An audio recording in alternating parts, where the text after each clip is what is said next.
All right, hello, good morning. So today, in this video, I'm going to be explaining about the material for TOEFL preparation for listening, especially for TOEFL listening. And in this video is made for the transactional listening class for the second semester of English Education Department of UIN Professor K. Haji Saifuddin Zuhri. And this is particularly to tell you or to explain to you about the material, the skill that we are going to focus on. So today we are going to focus on skill 4, 5, and also 6. The skill 4, 5, and also 6 are actually the skill in which you have to draw conclusion about who, what, and also where. So in this video, I'm going to explain to you about the three skills in which drawing conclusion about who, what, and where from the TOEFL listening test sometimes can really help you to determine the questions and determine the answer before you actually listen to the audio. Yeah. So we are going to start with the skill 4 first. So skill 4 here. Skill 4 is drawing conclusion about who, what, and where. However, before we are starting with explanation about skill 4, you actually can use the skill 1, 2, 3 that I already explained it to you, in which you have to focus on the second speaker, and then you can after you focus on the second speaker, you can use the second skill in which you have to find the keywords from the second speaker. After that, you can find the synonym or the similar meaning of the keyword that you have heard from the audio. And also, you can also use the third skill in which you have to avoid to choose the answer that is similar to what you hear in the audio. Yeah. So, all right, so skill 4 here is that you have to draw conclusion about who, what, and also where. When we are talking about who, we must be talking about, when we are talking about who, usually we are going to have the answer about a person, right? Yeah, so if the answer, if the question is who, then the answer must be a person or profession sometime, or profession. So when you are listening to TOEFL listening, you can actually look at the answer first, and then if the answer consists of a profession, a person, then the question must be who. Jadi, kalau dalam TOEFL listening, biasanya kita bisa melihat pertanyaannya itu, apakah who, what, and where. Kalau kita bisa melihatnya dari jawaban, pilihan jawaban A, B, C, D yang sudah disediakan.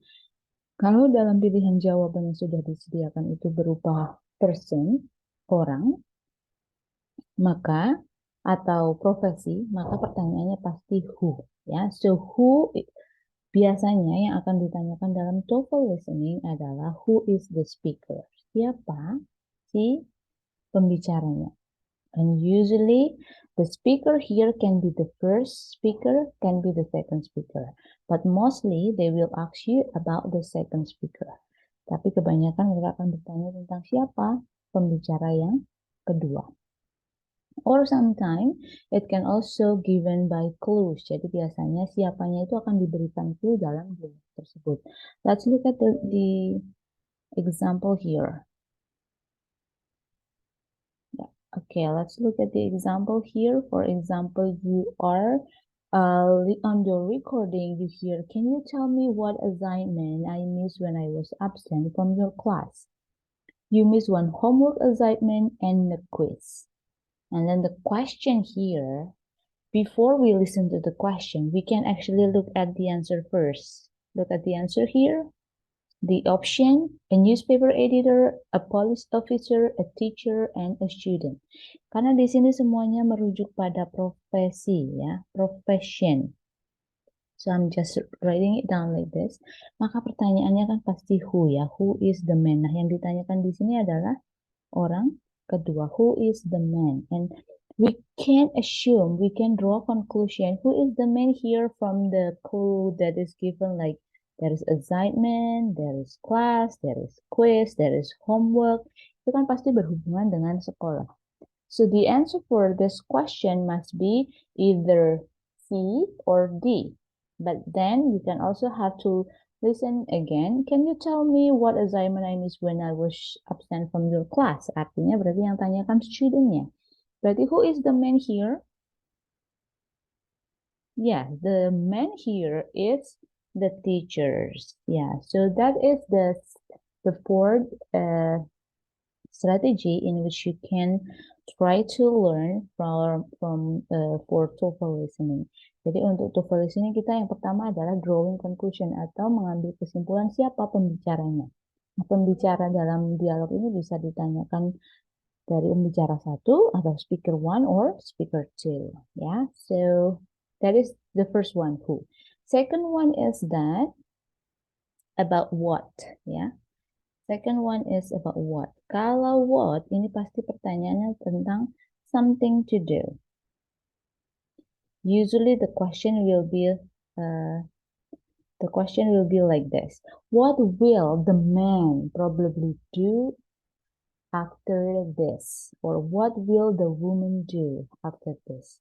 Jadi pertanyaan yang sering muncul dengan what itu biasanya adalah apa yang akan dilakukan oleh second speaker setelah ini. Usually the question will be like this. So this is the example. What will the man probably do next? This is the most common question when you have to draw conclusion about what thing that the second speaker will do. Jadi kalau pertanyaannya who tadi opsi jawabannya pasti orang atau profesi. Tapi kalau pertanyaannya adalah what, maka pilihan jawabannya itu berarti sesuatu yang akan dilakukan, something to do. Look at this. You can look at this option here. Look at this option. Sit down in the library, look for some more books, return the books to the shelves, go to the circulation desk. If you see the options here, kalau kalian lihat opsinya di sini, maka kalian bisa melihat bahwa oh ini berarti berkaitan dengan sesuatu yang akan dilakukan oleh orang kedua setelah ini. Ya, gitu. Nah, now look at the example. Are you going to read these books here in the library? Or I think I'd rather check them out now and take them home. The clue that is given to you is that I'd rather check them out now. Jadi, keywordnya yang didapat adalah check them out now. Berarti mau pinjam bukunya ya. Check them out now. So what will the man probably do next? Jadi kira-kira apa yang akan dilakukan oleh the man? Sit down in the library? No, right? Because he is going to check the book. To check the book out, yeah. And then look for some more book. No, because he is going to borrow the book right now after this. Or return the book to the shelf. Does he want to return? No, because he wants to borrow the book. So the best answer for this question is that go to circulation desk. All right. And then we are going to look at the third one. I'm sorry. Yeah, the third one is that it is about where. Yeah, the question is about where. So when the question is where or drawing conclusion about where, it must be refers to place. So if the option that is given to you are place, then you can actually draw conclusion about the question itself that you are going to listen from the audio is, of course, where. Yeah. Okay. So, for example, here at the beauty salon, at the beach, in a sandbox, at an outdoor restaurant. So we can conclude that the question must be about where. Usually the question will be like this. The typical question for the TOEFL listening is that Where does this conversation probably take place? Di mana conversation ini terjadi? Alright. Wait a minute.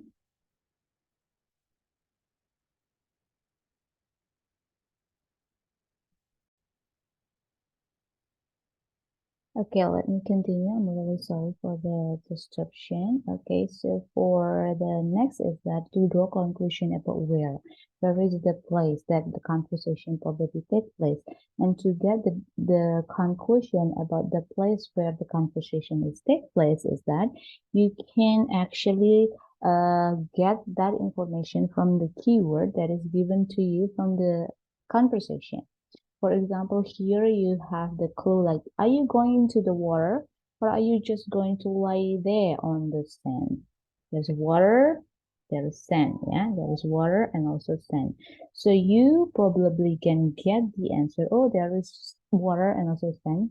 So the answer for that is that at the beach, yeah? Okay, so the fourth skill in which you have to remember, you have to learn from TOEFL listening is that drawing conclusion about who, what, and also where. And you can actually predict the question before you actually listen to the audio from the option that is given to you. Let's look at the example. Kita coba lihat contoh di bawah berikut ya. Okay, for example number 1 here. Look at the option first. What do you think about the question? Who, what, or where? A store clerk, a bank teller, an accountant, or waiters. Berarti pertanyaannya kira-kira adalah who ya. Okay, who. Now, if suppose you are listening to the audio like this, I'd like to deposit this check in my account, please. Would you like any cashback? Who is the woman? See, pertanyaannya adalah dia akan tanya orang kedua. Dan kita bisa melihatnya dari kata deposit dan account. Berarti siapa jawabannya di sini? Who is the woman? Who is the speaker? Yes, a bank teller. Very good. Okay, what about number 2?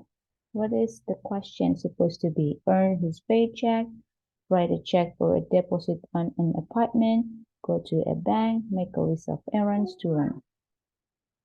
Apa ini? Apa ini? Ini abang-abang ya?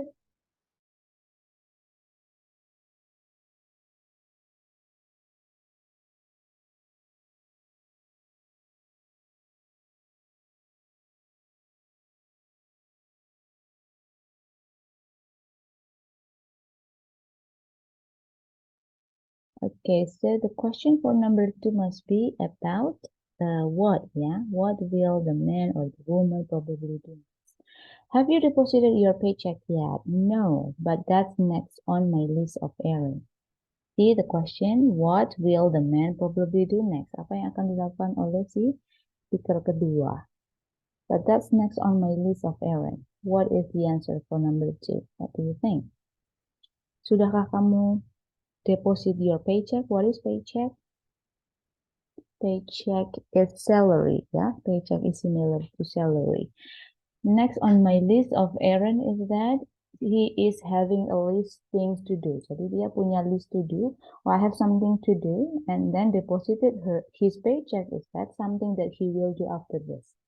Artinya ketika dia bilang that is on my list of errand, artinya dia akan deposit his paycheck after this. So what will the man probably do next is that he will go to a bank. You also can use the third skill in which you have to avoid similar sound, like for example, errands here, earn, and also deposit, and also check, yeah, a check. So the answer for A, B, and also D must not be the answer for the question number 2. Okay, what about number 3? In a restaurant, at the bakery, on a farm. So the question must be where, yeah, where. It's referred to a place. Where does this conversation probably take place? You can see from the clue that is given to you, there is bread, egg, milk. checkout counter. Where do you think the conversation take place?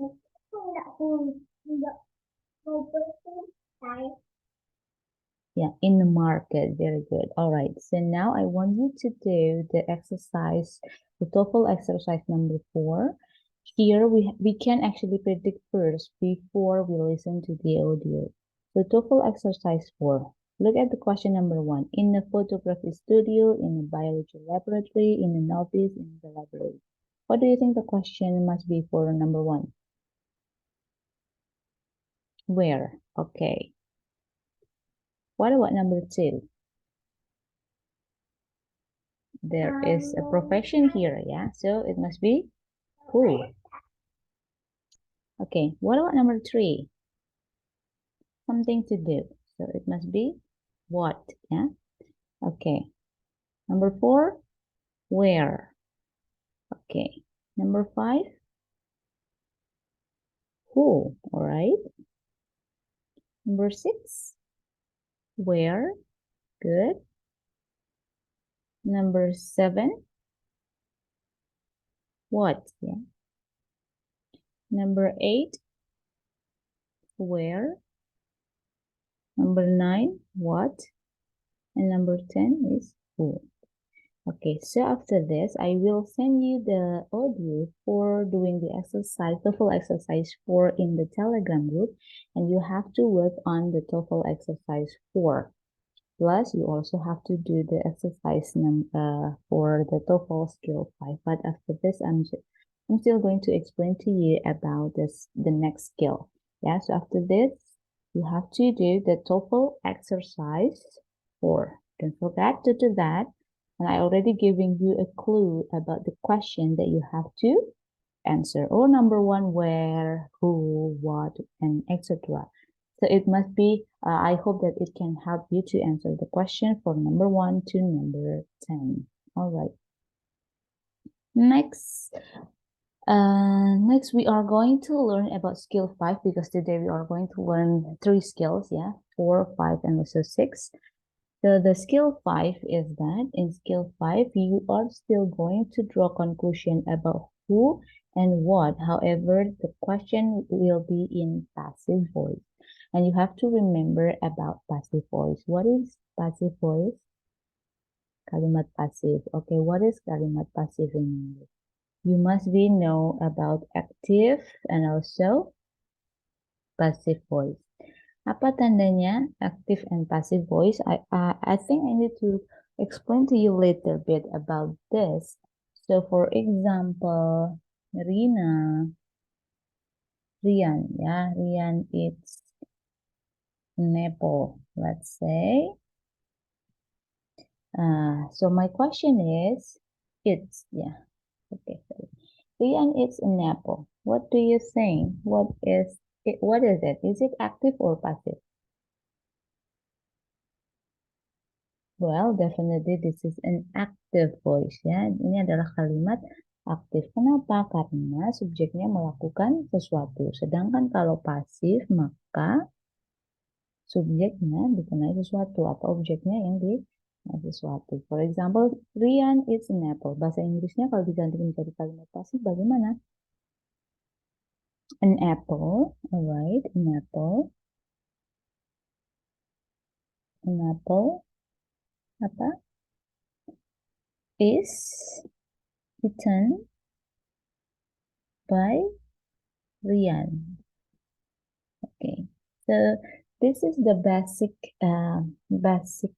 rule of active and also passive voice. I believe you have learned about this in the grammar class. However, I just want to make sure that you still remember about what is active and also what is passive. The key word is that in passive voice, you have be plus verb 3. So this is the basic principle of passive voice. If you have something in a sentence that consists of be plus verb 3, then it must be a passive voice. Nanti to be-nya saja yang akan berubah-ubah. Kalau present berarti to be-nya adalah is, am, are. Oke, are ya. Kalau past to be-nya adalah was, and were. Alright. Kalau perfect, I have to write it down. I'm sorry. Kalau perfect, pakainya been ya. Jadi kalau kalian ada have, has, had, this is perfect. Perfect itu been ya. Alright. Kalau continuous, saya tulis di bawahnya ya. So I hope that. Nah, kalau continuous itu saya tulis di sini. Kalau continuous pakainya being ya. Continuous. So I hope that you just remember. And models itu pakainya be. So what you have to remember is this one. Yang harus kalian ingat-ingat adalah to be dan verb 3. Verb 3-nya kan tidak berubah, tetapi to be-nya berubah-ubah. Contoh misalnya tadi adalah Rian's eat an apple. Itu kan present tense. Berarti makanya pakainya is. An apple is eaten by Rian. Tapi kalau saya ganti pas, misalnya Rian ate an apple, maka menjadi an apple was eaten by Rian. Kalau saya ganti perfect, Rian has eaten an apple, maka pasifnya menjadi an apple has been eaten by Rian.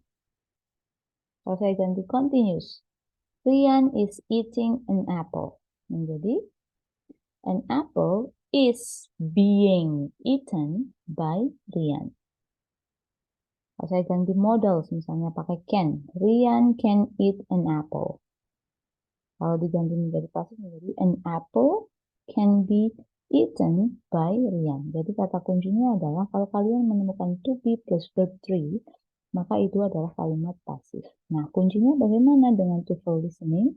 Kalau kalian mendapati yang kalian dengar itu berupa kalimat pasif, maka carilah jawabannya yang berupa kalimat aktif. Jadi kalau dalam clue orang kedua itu kalimat aktif, cari jawabannya yang berupa kalimat pasif. Dan begitu pula sebaliknya. Kalau yang di atas itu kalimat pasif, carilah jawaban yang berupa kalimat aktif. Gitu ya. So let's see the example here. Did Sally go to the bank this morning? Apakah Sally pergi ke bank pagi ini? Yes, she did. And she got a new checking account. She got a new checking account. Is it an active or passive voice? She got a new checking account. Karena tidak ada to be verb 3, kita bisa melihat dari kata kerjanya, maka ini adalah kalimat aktif. Pertanyaannya adalah, what does the woman imply? Apa yang dimaksud orang kedua? Artinya dia mendapatkan buku tabungan baru kan? Berarti buku tabungan baru diperoleh atau dibuka kembali, kan? Nah, coba kalian lihat jawaban yang ada passive voice-nya. Kita lihat yang A. Sally wrote several checks. Wrote several checks. This is an active sentence. Sally won it. Ini juga kalimat aktif. Yang C. A new checking account was open. Kalimat aktif atau pasif? Ada B verb 3. Pasif ya. Oke. Yang D. Sally check on the balance in her account. Oh, check on. Ini berarti dia kalimat aktif. Artinya jawabannya adalah yang C. Jadi kalau yang kalian dengar itu kalimat aktif, coba cari jawabannya yang kalimat pasif. Kalau yang kalian dengar itu kalimat pasif, coba cari jawabannya yang berupa kalimat aktif. But you have to remember about be plus verb 3. Tapi kalian harus ingat tentang be dan juga verb 3. Ya. Oke. Coba kita lihat contoh di sini, number 1. Let's just focus on the second ya, second speaker. But her tuition has been already paid. Ada has, ada been paid. Ada be, verb 3. Berarti ini adalah kalimat pasif. Cari jawabannya yang kalimat aktif. Berarti SPP-nya Alice sudah dibayar gitu ya maksudnya. Coba kita lihat yang A. Is it active or passive voice? Has paid off. Aktif ya. Oke. Alice tuition needs to be paid. Be paid. Perlu dibayar. Berarti dia pasif. Oke. Alice has already paid her fees. Ini aktif. Oke. Alice already received the money. Ini aktif. Karena di sini adalah kalimat pasif, cari jawabannya yang aktif. Ternyata aktifnya ada 3 di sini pilihan jawabannya. Jadi kita harus melihat konteks. Her tuition has already been paid. Oh, SPP-nya sudah dibayar. Artinya Alice has paid her fees. Jawabannya justru yang C. Karena tadi ada 3 active voice, berarti kita harus mencari jawaban yang paling tepat.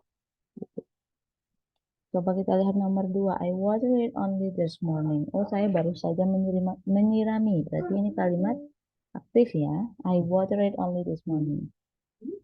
Jadi itu kalimat aktif, kita cari jawabannya yang pasif. She drank some water. This is an active voice. She waited. This is also an active voice. The lawn has been watered. This is paid. She wanted. So the answer is C, ya, has been watered.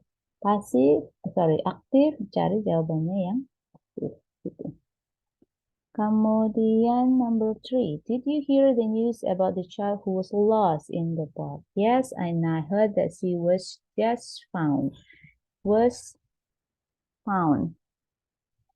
Ini artinya ada to be verb 3, ya. So ini adalah kalimat pasif. Ya, ini aktif, located, she heard, ini aktif, found, ini aktif, ini juga aktif. Oh, jawabannya aktif semua. So, we have to look at the best answer. Someone located the girl. She was just found, baru saja ditemukan ya. So, the answer is A. Ya, setelah ini silakan nanti dikerjakan TOEFL exercise number 5. Jadi tugas kalian hari ini adalah untuk mengerjakan TOEFL exercise 4 and also TOEFL exercise 5. I think that is about skill number 6. I will explain it to you in the class because it is rather confusing. Yeah, so for today, please watch this video. And then if you still do not understand, you can re-watch the video again. After that, please do the exercise for TOEFL exercise 4 and also TOEFL exercise 5. And I'm going to send the audio in Telegram group. And after that, please send your answer in Google Classroom. The Google Classroom is same with the Google Classroom from the previous semester. Jadi nanti silahkan jawabannya dikirimkan di Google Classroom karena Google Classroom-nya masih sama menggunakan Google Classroom yang semester lalu. Sudah saya ganti menjadi semester 2 yaitu transactional listening. I think that's it for me today. See you with the next skill. All right.